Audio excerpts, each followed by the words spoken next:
हा शरद किंगचा प्लॉट आहे. 27 जानेवारीला लागवड आहे. 27 जानेवारी 22. तर 24 मेला गावाला कॅन्सर डिटेक्ट झाला. रोपं होती एवढी एवढी. डिसेंबरपर्यंत पूर्ण त्याची ट्रीटमेंट होईपर्यंत प्लॉटमध्ये आलो नव्हतो. झाडं लवाळ्यामध्ये दिसत नव्हते.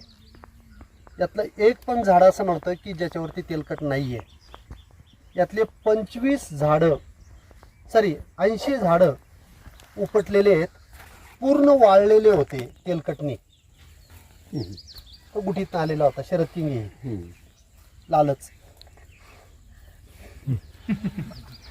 तर तिथं नंतर भगवा आणून लावलेले आहेत ते छोटे झाडं दिसतील.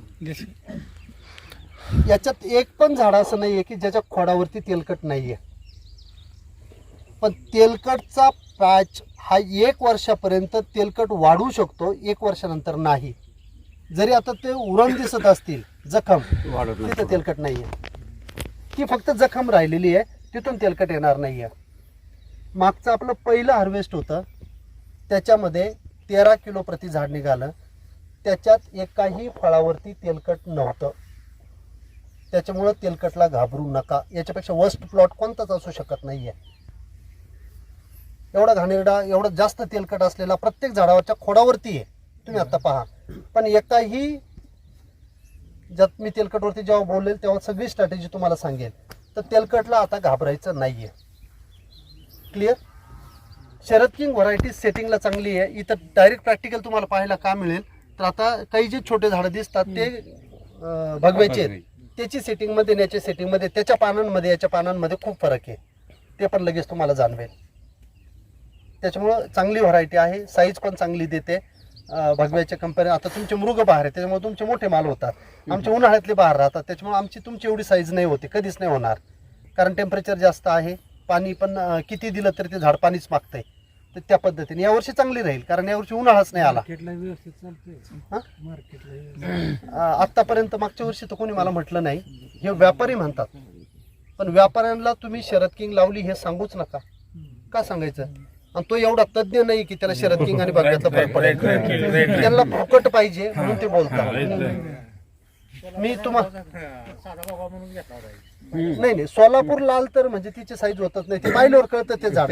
हे भगव्यातलं सिलेक्शन आहे. काय नवीन व्हरायटी तयार केलेली नाही. काय कळत नाही. दोन्ही फळातला फरक कळत नाही. जो बघणारा आहे शेतकरी म्हणून तो आला की म्हणतो अरे लय मोठं लागलं.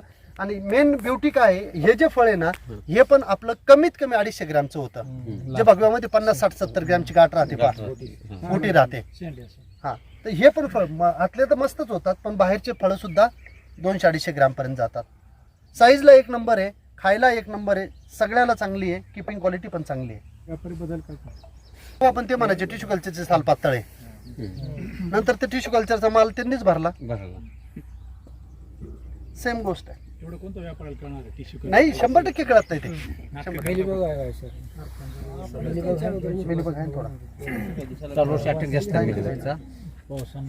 काँग्रेसवर होता आपलं, आता तो आहे. हे 16 आहे, हे 12 आहे. ठीक आहे. त्याच्यानंतर हे स्ट्रक्चर आहे. हा जमिनीमध्ये 2 फुटाचा पोल आहे, जो अँगल उभा केलेला आहे. 2 फूट. तिथून 2.5 फुटावरती पहिली तार आहे, जी खालची ती. पुन्हा 2.5 फुटावरती दुसरी आहे, आणि 2.5 फुटावरती तिसरी आहे. वरती पुन्हा 1.5 फूट आहे, आणि सेंटरने तार ओढलेली आहे. ही जी तार आहे तो पेपर बांधायला कामाला येते. ती तारीला हा पेपर बांधला जातो, मध्ये मोकळं राहतं.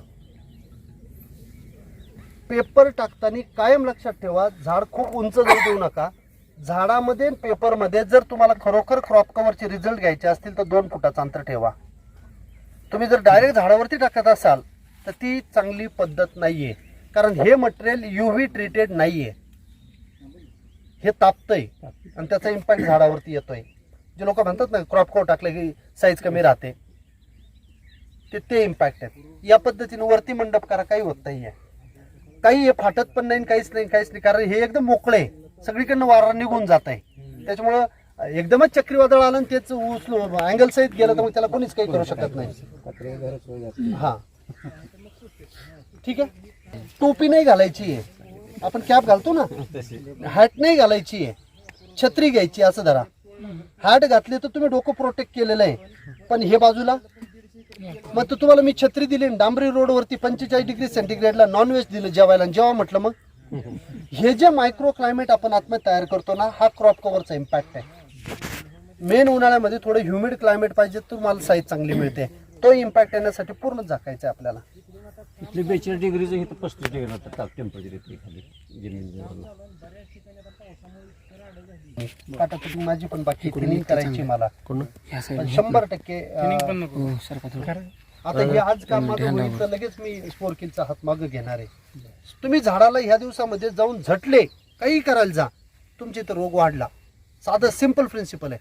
रोग नाहीये माझी इथं, काही होत नाहीये, फक्त करून पहा. जेवढं कमीत कमी खेळता येईल, हळूच काढता येईल तेवढं करायचं फक्त, आणि लगेच मागे स्पोर्किल किंवा हुआसा याचा एक हात टाकून द्यायचा. वाऱ्याचा वेग बी कमी होतो हे ना बऱ्यापैकी. वाऱ्याचा वेग येणे ना हो 100% बाहेर जर 20 किलोमीटर जर वाहत असेल तर आत 7 किलोमीटर 10 किलोमीटर हे वेग निघतो वारंवार. एक इम्पॅक्ट चांगला आहे मला फुगवायला. पण ते आमचं वाऱ्याचंच गणित गायब करून टाकलं ना, त्याच्यामुळे फसल लावलेलं आहे ना, हो मग त्याचं ते डायरेक्ट झाकूनच गेलं, ते वाऱ्याचं वरचं फिरतच नाही त्याच्यामुळे. मग ते दिस इज प्रेडिक्शन मग वाईट येतं ना, मग ते कायम सांगतो फवाराच घेऊ नको, कारण ते वर वाऱ्याने मस्त फिरत राहतं, ते म्हणतो फवाराला चांगला वेळच नाही. शास्त्रज्ञ काम करतात बरं का तिथं. किती वर झाड पाहिजे, किती लांब पाहिजे, काय ते सगळे मृग बारात नेटची गरज आहे का? आवश्यकता वाटते तेलकट जर असेल तर आहे ना, नसेल तर काय आवश्यक नाही पण प्रॉब्लेम नाही येऊ म्हणून पण टाका ना. मृग बाराला पण आता ह्याच्यामधलाच माल मागायला लागली व्यापारी. हा, पेपर मधला qualityच येते. पेपर मधला कमी मागायला लागली. हा क्वालिटी येते ना, पेपरला एवढी क्वालिटी येत नाही. आणि साईज पण पेपर मध्ये खूप कमी पेपर मध्ये 1 महिना साईज वाढत नाही. आणि उन्हाळी बारामध्ये पेपर पेपर तापतो ना. साईजला लय प्रॉब्लेम. पेपर काढल्यावर साईज होती हा शेवटच्या 8-10 दिवसात. पण ह्या दिवसात नाही चालत ते, पावसाळ्याला चालू राहतो. पेपर काढला आणि जर 3 आठवडे जर ठेवायचं म्हटलं तर एक पण डाग राहत नाही, त्याच्यावर येत नाही. नाही पावसाळा येते, त्याच्यामुळे जास्त राहिलं तरी काही हरकत नाही, फक्त ऑक्टोबर हिट नंतर यायला पाहिजे. कलर चेंज व्हायला चालू. पेपरला अजून सर ते उडद्या एक नवीन हा पेपरला आला, व्हिडिओ टाकला ना मी, तर ते आलं. ती एक मोठी समस्या आहे पेपरला, मोठी उडद्याची उडद्या आला. उडद्या द्राक्षामध्ये नाही का तो? द्राक्ष जवळ त्याला येते. हा जिथं द्राक्ष तिथे येतोय तो. 2 वर्षापूर्वी उमदीमध्ये तसं झालं एका प्लॉटला. चारी बाजून द्राक्ष होती आणि पेपर काढल्यानंतर 50% माल उडदाण उडदान गेला. आणि बरोबर त्यांची 15-20 दिवस आधी छाटणी झाली होती द्राक्षाची द्राक्षाची. ती समजा हे सगळं इकडे आलं. सगळं त्याला खायला काय नव्हतं, ते पेपरमध्ये जाऊन बसतात. आणि तिथं कीटकनाशक काय जात नाही पेपरमध्ये. चालायचं